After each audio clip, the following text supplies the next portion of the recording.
വലിയൊരു fat bike തന്നെയാണ് കേട്ടോ അത്. ഓ ഇതിന് ബ്രേക്കൊക്കെ മാറുക കേട്ടോ.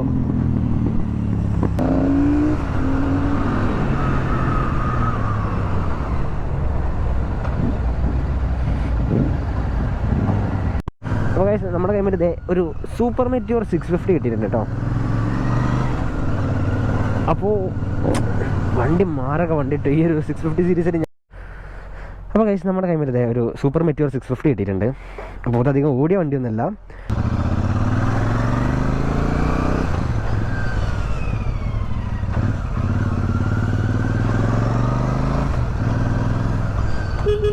ഹോണ് കുറച്ചൊരു കോമഡിയാണ് കേട്ടോ. നമ്മുടെ 1200 ഹാർലി ഡേവിഡ്സൻ്റെ പറഞ്ഞ പോലെ തന്നെയാണ് ഇതിൻ്റെ ഒരു ഹോണും കാര്യങ്ങളൊക്കെ. അപ്പോൾ ബാക്കിയുള്ള കാര്യങ്ങൾ പറഞ്ഞുതരാം. ആ ഒരു ടേണില്ല, അത് കുറച്ച് കുറവാട്ടോ കണ്ടോ, ഇത്രയേ ഓടിയുള്ളൂ. അപ്പോൾ ഇതിൻ്റെ സീറ്റ് ഹൈറ്റ് എന്ന് പറയുന്നത് ഏകദേശം 740 mm ആണ്. അപ്പോൾ കുറച്ച് ഷോർട്ടായവർക്ക് വരെ ഇതിനുള്ളിൽ കൂളായിട്ടൊരു പ്ലാന്റഡ് ഫുഡ് കിട്ടും. ഇതിൻ്റെ വെയിറ്റ് ഏകദേശം ഒരു 241 kg ആ ഒരു റേഞ്ച് വരുന്നുണ്ട്. അപ്പോൾ ഇപ്പോൾ എന്താ പറയുക, ആ ഒരു വെയിറ്റിൽ ഈ ഒരു സീറ്റിംഗ് പൊസിഷൻ ഇതേമാതിരി ഒരു 740 mm ആ ഒരു സീറ്റ് ഹൈറ്റ് ഉള്ളത് കൊണ്ട് തന്നെ പ്രോപ്പറായിട്ട് നമുക്ക് ഇരിക്കാം, ഇരുന്നിട്ട് ഈ ഒരു വെയിറ്റ് മാനേജ് ചെയ്യാൻ പറ്റും. അങ്ങനത്തെ ഒരു ഹൈറ്റ് ഈ ഒരു വണ്ടിക്ക് വന്നിട്ടുള്ളൂ. ഫ്യൂൽ കപ്പാസിറ്റി ഒക്കെ പറയുന്നത് ഏകദേശം 15.7 ലിറ്റേഴ്സിൻ്റെ ഒരു ഫ്യൂൽ കപ്പാസിറ്റിയും കാര്യങ്ങളൊക്കെ ഈ ഒരു വണ്ടിക്ക് വരുന്നത്. ഇതിൻ്റെ ഒരു ഭയങ്കര രസമുള്ള കാര്യം എന്താ അറിയോ, ഇതിൻ്റെ ഫുഡ് പാക്ക് ഉണ്ടോ, ഭയങ്കര രസമുണ്ടോ. ഞാൻ ഇതേമാതിരത്തെ ഒരു വണ്ടി ഇതിൻ്റെ മുന്നേ ഓടിച്ചത് അവഞ്ചറൊക്കെയാണ്. ഇത് ഭയങ്കര രസമുള്ളൊരു സംഭവമാണ്.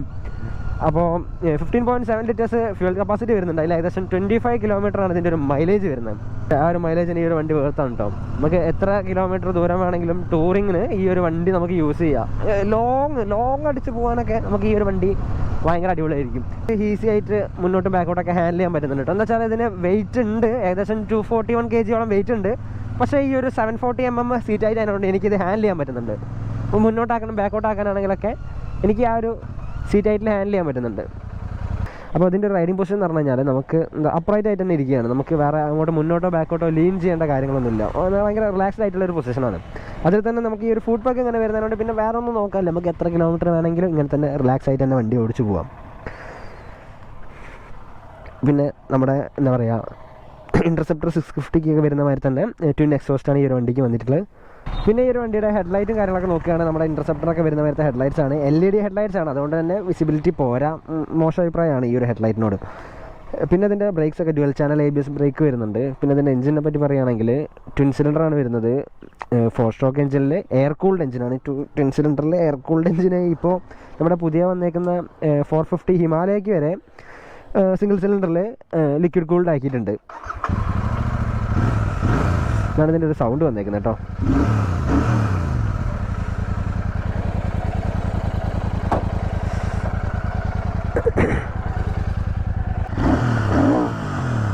ഇതാണ് ഇതിൻ്റെ ഒരു സൗണ്ടും കാര്യങ്ങളൊക്കെ വരുന്നത്.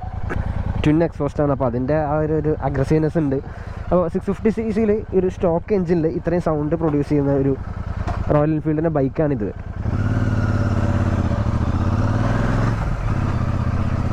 ഒരു ഹൈ ഗിയറിലൊക്കെ ഇട്ടിട്ട് നമുക്ക് അങ്ങനെ ക്രൂസ് ചെയ്ത് കൊണ്ടുനടക്കാൻ പറ്റുന്ന ഒരു ടൈപ്പാണ് കേട്ടോ. എന്ന് വെച്ചാൽ ഇതിന് ഏകദേശം ഒരു 52.3 Nm ടോർക്ക് വരുന്നുണ്ട്.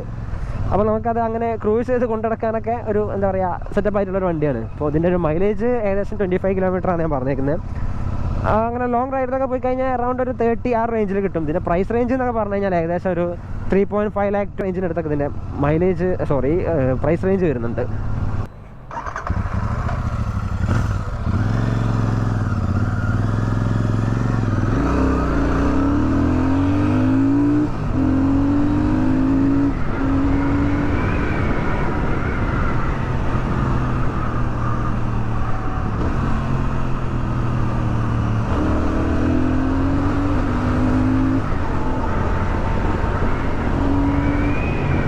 വണ്ടി പറക്കൂട്ടോ.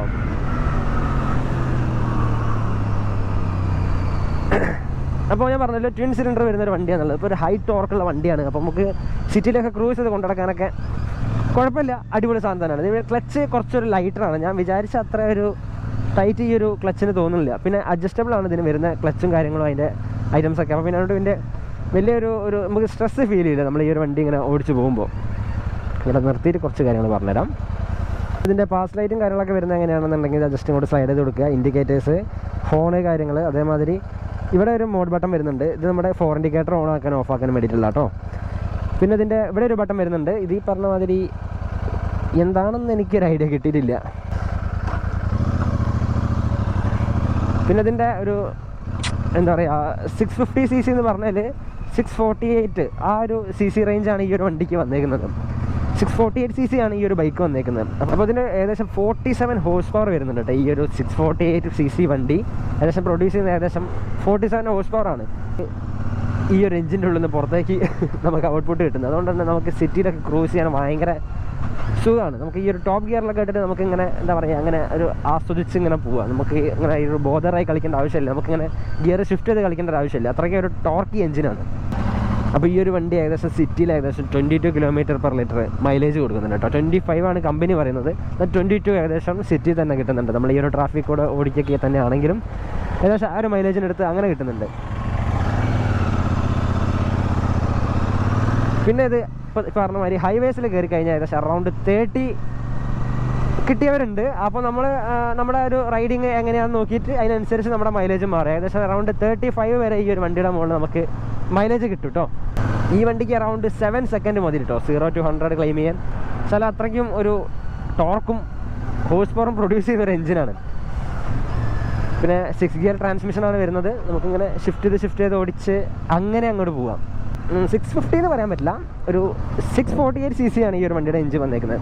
അപ്പോൾ ഇതിൻ്റെ ഒരു വെയിറ്റ് ഏകദേശം ഒരു 241 ആ ഒരു റേഞ്ചിനടുത്ത് ഇതിൻ്റെ വണ്ടിക്ക് വെയിറ്റ് ഉണ്ട്. ഈ ഒരു വണ്ടിയുടെ ഒരു പ്ലാനറ്റ് ഫുട്ട് കിട്ടുന്നുണ്ട്. എന്താ വെച്ച് കഴിഞ്ഞാൽ അതിൻ്റെ സീറ്റായിട്ട് വരുന്ന ഏകദേശം 740 mm ആണ്. അപ്പോൾ കുറച്ച് ഷോർട്ട് ആയവരാണെങ്കിലും വണ്ടിയുടെ മുകളിൽ കയറി ഇരുന്ന് കഴിഞ്ഞാൽ കൂളായിട്ട് നിലത്ത് കാലെത്തും. പിന്നെ ഈ ഒരു വെയിറ്റ് മാനേജ് ചെയ്യാൻ പറ്റുന്ന രീതിയിലുള്ള ഒരു സീറ്റാണ് ഈ ഒരു വണ്ടിയുടെ മുകളിലുള്ളത്. എന്താ വെച്ചാൽ നമ്മൾ ഈ വണ്ടിയിലേക്ക് ഇറങ്ങിയിരിക്കുന്നവരെ അതിൻ്റെ ഒരു സീറ്റിംഗ് പൊസിഷൻ നിങ്ങൾക്ക് നോക്കിയാൽ മനസ്സിലാവും. ഞാൻ വണ്ടിയുടെ ഉള്ളിൽ ഇരിക്കുന്ന മാതിരത്തെ ഒരു വ്യൂ ആണ് ഇവിടെ നോക്കി ഞങ്ങൾക്ക് കാണാൻ പറ്റുന്നത്. ഇതിൻ്റെ പ്രൈസ് റേഞ്ച് അറൗണ്ട് 3,75,000 മുതൽക്ക് ഒരു 4 lakh ആ റേഞ്ചിനടുത്ത് വരുന്നുണ്ട്. ഇതിന് ഭയങ്കര ഒരു ടോർക്കി ആയിട്ടുള്ള എഞ്ചിൻ ആയതുകൊണ്ട് നമുക്കിങ്ങനെ ക്രൂസ് ചെയ്ത് പോവാം. ഒരു ബുദ്ധിമുട്ടോ കാര്യങ്ങളോ ഒന്നും അറിയില്ല. പിന്നെ ഇതൊരു ക്രൂസിങ് മോഡൽ ബൈക്ക് ആയതുകൊണ്ട് തന്നെ നമുക്ക് ട്രാവൽ ചെയ്യുമ്പോൾ ഈ പറഞ്ഞ ഒരു ബാക്ക് പെയിൻ കാര്യങ്ങൾ അങ്ങനത്തെ ഒന്നും ഉണ്ടാവില്ല. ഫ്രീ ആയിട്ട് അങ്ങനെ പോകാം. ഇതിനൊരു ഹീറ്റിംഗ് ഇഷ്യൂ നമുക്ക് ഇവിടെ കാലിൻ്റെ അടുത്ത് അറിയാൻ പറ്റും കേട്ടോ. ഈ ലെഫ്റ്റ് സൈഡിലെ ഈ ഒരു ഫുട്ടിൻ്റെ ഭാഗത്തായിട്ട്. പിന്നെ അതേമാതിരി നമ്മുടെ സ്റ്റാൻഡ് തട്ടുന്ന ടൈമിൽ എന്താ പറയുക നമ്മുടെ എക്സോസ്റ്റിൻ്റെ മുകളിൽ നമ്മുടെ ഷൂ അല്ലെങ്കിൽ ചപ്പൽസൊക്കെ തട്ടാൻ ചാൻസ് ഉണ്ട്. ഷൂ ഇടാണ്ട് ഈ ഒരു വണ്ടിയിലേക്ക് കയറരുത് കേട്ടോ. കുറച്ച് പ്രശ്നമാണ് ഷൂ ഒക്കെ ഇടാണ്ട് ഈ ഒരു വണ്ടിയുടെ മുകളിലേക്ക് കയറുന്നത് കഴിഞ്ഞാൽ. എക്സോസ്റ്റിൻ്റെ മുകളിൽ ടച്ച് ചെയ്ത് കഴിഞ്ഞാൽ കാലങ്ങ് പോയി കിട്ടും.